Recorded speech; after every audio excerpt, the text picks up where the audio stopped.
Can they hear us out in the netherworld? How do you know? Suzanne gets text messages. Immediate feedback.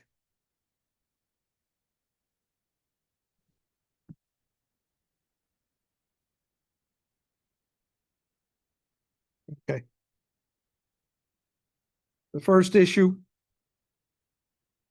on the agenda is a motion to hire a full-time employee for the account clerk position in the supervisor's office. This is an individual that has been interviewed by the Personnel Committee. This person is a replacement for longstanding employee Nancy Gallo. I make a motion and ask for a second to proceed with the hiring of this individual in the supervisor's office. I make a second. Any discussion? All those in favor? Aye. Any opposed? Motion carries. The next item is a motion to authorize the supervisor to renew the United Healthcare AARP Medicare Advantage Health Insurance for retirees. This is time sensitive because the renewal must be submitted by November 5th. Our town board meeting is on November 6th. That presents a problem. So may I have a motion to authorize the renewal? I make that motion. Do I have a second? I'll second that.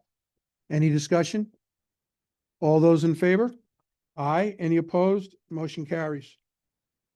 The next item is not time sensitive, but comes about from a request by residents on Esopus Avenue on Orlando Street. It's a resolution authorizing the installation of stop signs in 2 locations at Esopus Avenue on Orlando Street at the request of the residents. Frank Petromol requires a town board resolution before proceeding. May I have a motion to accept the resolution as presented? I'll make that motion. Do I have a second? I'll second it. There's a daycare there. Yes, that's the reason. Why that's being done. Any discussion? All those in favor? Aye. Aye. Any opposed? Motion carries. The next item is a resolution authorizing the relevy to the real estate tax bill due January 2026 for the demolition and cleanup costs related to 338 Glen Eyrie Boulevard in accordance with the judicial order from the New York State Supreme Court. The relevy process takes place next week prior to our town board meeting, which makes this a time-critical issue. We will be relevying the full cost of approximately $86,000 against the real estate tax bill for the efforts in trying to clean that location up. So may I have a motion to accept the resolution? I make that resolution. Do I have a second? I'll second it. Any discussion on the matter? That amount gets added to the tax bill currently, It will be added to the rest of them, how that works, and me as well, please. the amount is what we call a relevy. It is added to the real estate tax bill for the town and county taxes that is published and mailed to the residents in January of 2026. It becomes due and payable by January 31st. On or about June 15th, if the tax bill is not paid, it is turned over to the county of Ulster for collection. And usually after 3 years of non-payment of taxes, the county of Ulster proceeds to foreclosure and taking title of the property, at which point they will take and try to resell it and recoup the unpaid taxes and whatever else is outstanding. Is that delinquent now? No, he cleared his taxes and paid, I believe, $33,000 back earlier this year, which represented, I believe, 3 years of back taxes. So he cleared the delinquency, so he could not get foreclosed upon at that point. Did we take a vote? No, we did not. All those in favor? Aye. Any opposed? Motion carries. Ladies and gentlemen, we prepared a tentative budget, which was delivered to the town board on October 2nd. That budget was in excess of the tax cap. In addition, on the 16th of October, the tentative budget was adopted by the town board as the preliminary budget. As I said before, we're going to public hearing. The items that are set forth in the town board package, as well as the information that was presented in the Freeman, are issues that we are considering. And I stress considering, no decisions have been made. I will open the floor to discussions by the town board members on the matter. I was under the understanding that the urgency of this meeting had to do with the vote that we just placed about the ARPA, paying the retirees insurance.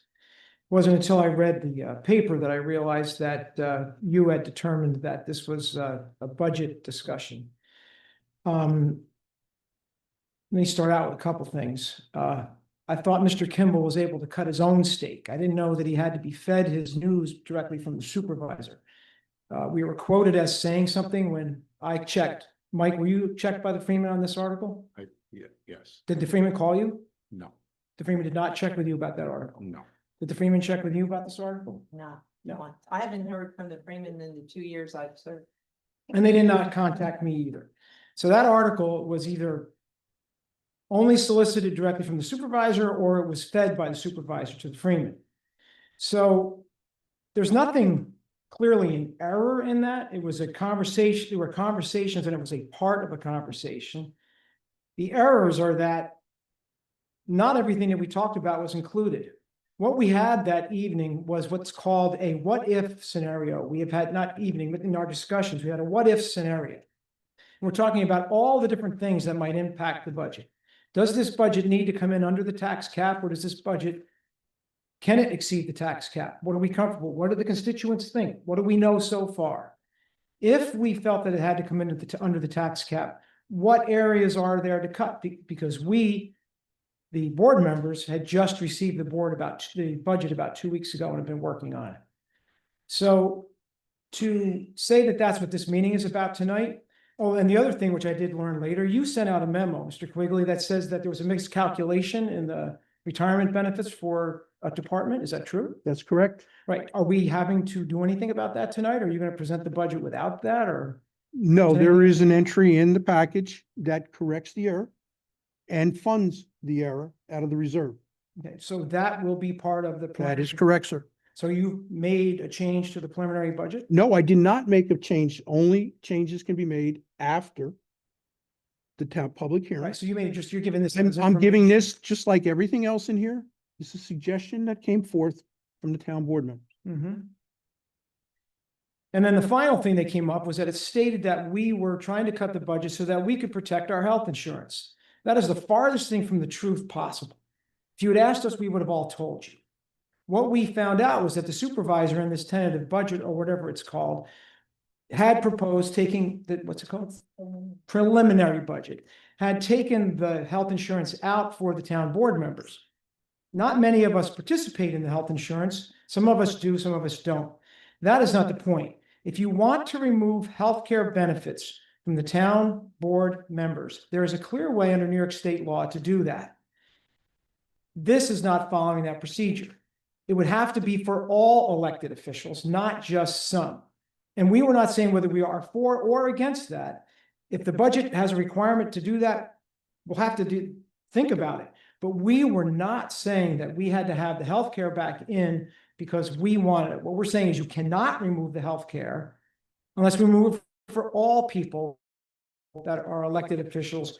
And do we want to do that? And we were looking at the math for that. That is all we were talking about. So I just want to be super clear about that. The other documents that were put in here, I can understand, I can see by the attendance here that there was probably a threat felt by the police department, thinking that we're trying to cut the budget on the police department. All we asked for was a clarification. One position was called not appointed or open, was it in a detective position? And another position, we were told by the supervisor to plan on that where there were going to be some retirements. So we wanted to know what the math was on that. Period. That's all we wanted to know. This town board has been super supportive of the police department. We've been, and will continue to be so. To think that some kind of plot has been put out against us to try to think that we're trying to take from one to give to the other. We're trying to serve all of the town board with the town residents to our best of our ability. We're trying to be open. We're trying to be clear. We're trying to have sensitive listening and sensitive response. And to have something like this come up that then seems to try to split us was extremely frustrating. And to find out that it was false, it makes it even more frustrating. And I think there's a nodding of heads here because the three other board members, we sat in that caucus. We have had those conversations with you, and you did it. What do they call that? When someone is a passive aggressive. Passive aggressive is when someone is aggressive by not saying something. Okay? So what you did was by giving out a little bit of information, you gave out a signal that was totally untrue. So I apologize as a town board member. If any of the officers here had consternation or frustration today, thinking that this town board was going to take your department apart. That is false. We have not done that. We have no intention of doing that. We were just reviewing the budget, and one item that we talked about was chosen to be brought out in public. I didn't see anything mentioned about, we questioned about blacktop. I didn't see any question, we questioned about a lot of other things. None of that got brought up. Or talking about the ambulance, funding what we've been doing to try to sacrifice to fund the ambulance. So, Give that to him. It's in the package. I've got it. No, it's in the package. We have the package. Yes, Yeah. and it says the blacktop gets reduced $50,000. all I'm talking about was the article. That's what caused the consternation, okay? You want? I'm sure if I've just said the blacktop, we'd probably have the blacktop supplier here complaining. I don't know, but all it was, we were asking questions. We're board members. We are not the fiduciary officers of the budget. The supervisor is. We're trying to get our heads wrapped around the budget. So we start to ask questions. When we ask questions, we are met with argument. And that's the frustration we went through. Mike, Oh, it's true. very frustrating. Mary Ann? I back you up 100% on So- that when it comes to stuff. I will I- release the written responses to the questions on the town's website, and the citizens of the community can make their own determination as to whether the responses were argumentative. In addition, Oh, excuse me, just. Go ahead, I'm go not ahead. saying your written I'm sorry. response is Argumentative at all. I'm just saying the tenor of the meetings that we've been involved in, when we try to have a personal discussion with you about this, it becomes very difficult. And you challenge us as though we don't know what we're talking about. And then to have an article come out in the paper, which was, again, a piece of what we talked about. It was nothing in the entirety. So I think that was wrong and deceptive, and it's just terrible. That's why if that paper is pretty much worthy in strapping dead fish in. So for that, I'm just extremely frustrated. I'm very sorry for all of you because we part-timers spent a good part of our day today trying to do who said what happened here, and trying to know what to do. And this is embarrassing to us. So Mary Ann, and Mike, I talked quite a bit here. You did, but that's all right. Did You're I doing cover- okay. No, you're doing all right. I'm sorry for taking, It's all right. Uh, You Mr. have Schatzel, so Mr. Groot, I'd like to, I am gonna say something. please. Because I honestly asked for the ambulance. As we all know, I'm guilty of that. I'm the one that kind of spearheaded that with the ambulance issue. And I'm glad it worked out the way it did for all the residents. But on the same token, this year I asked for an increase. I asked the supervisor and I asked my town board members that we had a new line item. The county is putting in a line item with the county tax bill. So when you all get your county, you're going to see it on there as well. And they decided that they were going to ask for an increase. And I asked if we could have an increase, and that would allot for everything that we needed. But we can't do that all the time. We can't. As a town, at some point in time, we're going to have to revisit the health insurance. We're going to have to revisit, but we have to do it in a manner that's an off election year. You don't do that on an election year. With the police department, we don't have a fire department. So, but the board members, we all have to visit that, but we can't do it unless you're running for an election and you know you're not going to get it. No, I know we have a fire department. I'm sorry. We don't have a paid fire department. I'll just clarify that. I'm sorry. Sorry, chief. When it comes to that, but when it comes to the town board members, yes, do some of us need health insurance? We do. We need it just like you do. But we can't take that away midterm. You can't take that away midway through my term, that you're going to cut me off at the knees and tell me that. And that's what was presented in this preliminary budget, that you were going to take it out completely. We have to figure out the way. And to do that, I wanted a tax increase. And everybody didn't agree with me, but I thought because we put the ambulance line in, it would be a good year to do that. And yes, are we going to have assessment issues? Yes, we are. But there's lots of things going on and we address it as we can. I, for one, will always be behind the police department, but I'm going to tell you, there's days that the public does not know what you guys and girls do. We learned with Mike Miller. We learned with a lot of different things. We don't voice it. So we need you here at our board meetings. We need you to tell them what you do because they have no idea at all what you guys and girls see. Everything that you see in the course of a day or a week, none of us up here see. And you can unsee it. I know you can. You miss many, many occasions, much more than we do. And people don't realize what you truly miss. So yes, we feel for you, but if I wasn't related to a cop, I wouldn't know that either. So you have to be the ones to voice that. And I'm glad to see that you guys and girls showed up tonight. I really am. This was the wrong meeting to show up at, but I'm glad that you all showed up. And I respect everything that you guys and girls do.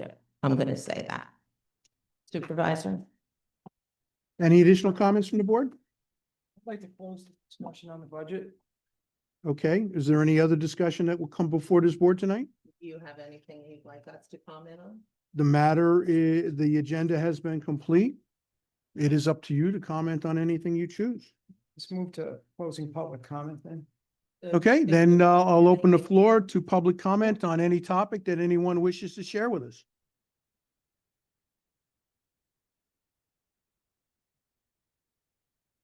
Make a motion, we adjourn. Thank you, Mr. Van Cleek. Do I have a second? I'll second it. All those in favor? Aye. Thank you very much, ladies and gentlemen. This meeting is adjourned for tonight. The next meeting of the Town of Ulster Town Board is November 6th for the public hearing on the budget.